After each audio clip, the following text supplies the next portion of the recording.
எப்போதுமே நம்ம காலிஃப்ளவர் பக்கோடா தாங்க சாப்பிடுவோம். இந்த வாட்டி நம்ம காலிஃப்ளவர் 65 ட்ரை பண்ணியிருக்கோம். இதே மாதிரி நீங்கள் ட்ரை பண்ணி பாருங்கள். காலிஃப்ளவர் கட் பண்ணி ஒரு பவுலில் தனியாக வச்சுருங்க.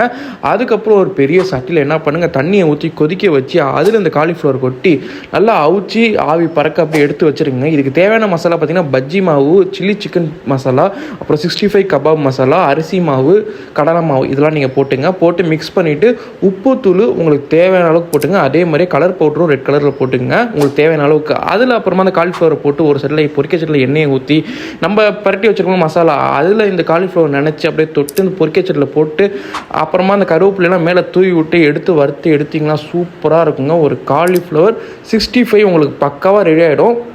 டேஸ்ட் பண்ணி பார்த்தீங்கன்னா வேறு லெவலில் இருக்குங்க. சாஃப்டாக இருந்துச்சு, எனக்கு செம்மையாக இருந்துச்சு. எப்போதும் பக்கோடா தானே சாப்பிட்றோம், இந்த வாட்டி இது ட்ரை பண்ணி பார்க்கலாம்னா 65 மாதிரி ட்ரை பண்ணி பார்த்தோம். சூப்பராக வந்துருச்சுங்க. கண்டிப்பாக ட்ரை பண்ணி பாருங்கள். இந்த வீடியோ பிடிச்சா லைக் பண்ணுங்கள். நம்ம சேனலுக்கு தான் ஃபஸ்ட் மறக்காம சப்ஸ்கிரைப் பண்ணிங்க.